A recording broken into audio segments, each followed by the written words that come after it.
Hello, and thank you for tuning into this week's episode of Bite-Sized Cybercrime. It's been a while since I've done a bite-sized advice episode, but this sub-series of Bite-Sized Cybercrime is made to give you some practical advice on improving your own security. A lot of the stuff I talk about is not necessarily applicable to the individual. It's things that corporations need to start applying. But it is still everyone's responsibility to be secure, so here is something you can take into your own hands. On a related note, I have recently started posting articles to my LinkedIn. Just look up Chloe Tonis, give me a follow, and give them a read if you're interested. I'm using LinkedIn as an opportunity to discuss topics I don't get to discuss on my actual podcast often. So it's just some fun bonus content every once in a while. I don't have a consistent upload schedule for it yet, it's just whenever I have a good idea. Anyways, I was inspired to make this episode because one of my common news sources, Bleeping Computer, posted that Hot Topic customers had been a victim of an attack called credential stuffing.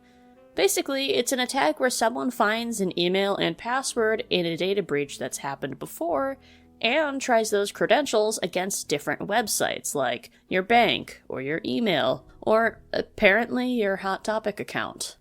In that breach, customer data was potentially exposed, including partial credit card information, customer names, order history, phone number, and date of birth.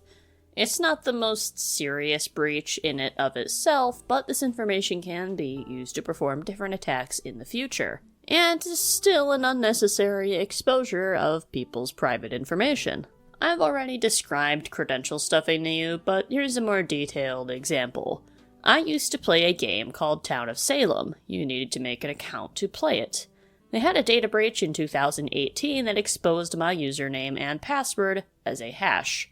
A hash is an algorithm used to transform passwords into a fixed string of different characters. It looks pretty random, but it's not. What's important about a hash is that you can't reverse it. However, what you could do is figure out the passwords by using something called a rainbow table. A rainbow table is a preset list of passwords and the hash value that is created when a specific hash is applied to those values. This is mostly useful for guessing common passwords or ones that have already been breached. If there's not a rainbow table value for it, it's likely going to need to be figured out by brute force, or stolen in a phishing attack. The bad thing about a hash is once it's offline, you can pretty much take as long as you want to try to crack it. So, let's say someone managed to crack my password from that Town of Salem breach. They would probably try it on other websites like Gmail, so they could get access to my email, maybe reset some passwords for other services, maybe they'd try logging into my bank account, maybe they'd try logging into my Podbean and deleting my podcast. Please don't do that, I would be very sad. Anyways, there is a reason people tell you to use different passwords for every website you use, and that is because of credential stuffing. And I know a lot of people listening to this podcast probably don't do that. It's okay, you can admit it. Not everyone has the absolute best security practices for convenience sake. But hackers are people too, and part of their skill set is knowing people well. They know that you will do this. So if your password is potentially out there, they can and probably will try it on any other websites that they suspect you use. This is becoming a much more common way of accessing accounts, especially on passwords that have existed from previous data breaches. They're already out there, all you gotta do is just plug them into a different website. The issue, of course, is that memorizing a different password for every single website you use is difficult, especially because these days every service wants you to sign up for an account, but it actually doesn't have to be difficult. One solution is to use a password manager that will generate a password for you and store it in the password manager. So you have different passwords for each site and really only need to memorize the password for your password manager. After LastPass was hacked, a lot of people just don't trust password managers, and I understand this fear, but I don't necessarily share this same fear. 1Password and Bitwarden are both good alternatives, and 1Password is encrypted in such a way that they can't even get your passwords if they wanted to. So if there's a breach, you're still safe. You can also look into password managers that never connect to the internet and only store your password locally on your computer. Ultimately, though, it's up to you to research alternatives and find a service that you think you can trust. But overall, I believe the upsides of having new, different, strong passwords for every website greatly outweigh a lot of the detriments and security concerns with using a password manager, especially if it's one that you've researched in advance and kind of understand how they work. But if you really can't shake that distrust of password managers, it's actually still easier than you think to truly make a unique password for every single website. But how do you do that? An easy method is to just add the initials of the site, or maybe the first couple letters, to the beginning or the end of your password. Let's say my password is cybercrime123. It's not. Don't even bother trying it. If I'm creating a YouTube account, I could make it something like YT cybercrime123, or maybe YT at cybercrime123, or dash. If it's for Microsoft, maybe MS cybercrime123. Or if it's for Wikipedia, I could do wiki-cybercrime123 just to shake it up if that's easier to remember than WP cybercrime123.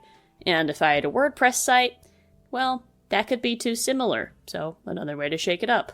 This also works pretty well if you're like me and your password looks like you dropped a keyboard down a flight of stairs, because the random letters won't be obvious even if a hacker manages to crack it. At the very least, it will take a lot of time, and buy you that time to change your password once you find out that you've been compromised somewhere else. Bonus tip, an easy way to make your password look like someone dropped a keyboard down a flight of stairs is to think of a phrase. It can be a line in a book, a poem, a song you like, an inside joke, anything really. Take the first letter of each word of the phrase, do that thing where you replace some of the letters with numbers and special characters, and then add the initials on the end of that. But if we're being realistic, an attacker trying to do a credential stuffing attack might not even notice that you're doing this, and then they'd have to manually guess exactly how you abbreviated the website. Not saying that that's a particularly difficult thing to do, but it's easiest to just use the account of someone whose password is the same everywhere, and not have to guess the variations you've created. But you may also be wondering, how are you supposed to know if you've been breached? I highly recommend adding yourself to an email list for haveibeenpwned.com. It will notify you if you've been found in a data breach so you can change your password. Some password managers also are able to detect data breaches and help you change your password in case of one as well. It's good to have multiple options available whenever possible, and these two are pretty reliable. My password manager actually told me about a data breach that Have I Been Pwned didn't, and vice versa. Have I Been Pwned told me about a data breach that my password manager didn't. Thinking about your own personal security is not the most fun activity, I know this very well, and it's made me very paranoid. But oftentimes, it just takes small changes to improve your own internet safety practices. Password and password policies are something I could probably talk about all day, and there's actually a lot of debate over the years about what the best practices truly are. However, I think one of the most important factors that you can do is check your password against a list of known breached passwords, which you can also do with Have I Been Pwned, and make sure you really do use different passwords for every site, even if it's only a tiny bit different. But ultimately, do what works for you. Security and usability have to be a balance. If you can't use it, there's really no point in it being secure. The most secure PC, after all, is turned off and locked in a safe. Not everyone can keep up with changing their passwords every 3 months, so change them when you're breached, or change them every year. Not everyone can make up a super complicated 100% completely new password for every website they use, so use a password manager, or if you don't trust them, use one base password and change part of it for every site so you can still remember it.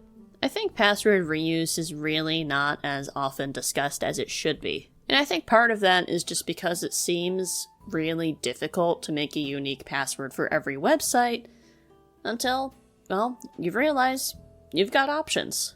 But of course, also enable multi-factor authentication on any website you can, so that if your password is breached, there's yet another barrier hackers need to get through to compromise your account. But don't necessarily use multi-factor as a justification for having a weak password or using the same password for every website. It's best to build up multiple strong layers of defense, just in case one of those layers fails. My name is Chloe Tonis, and thank you for tuning into this week's episode of Bite-Sized Cybercrime. I hope I taught you something, changed your perspective, or inspired you to stay secure.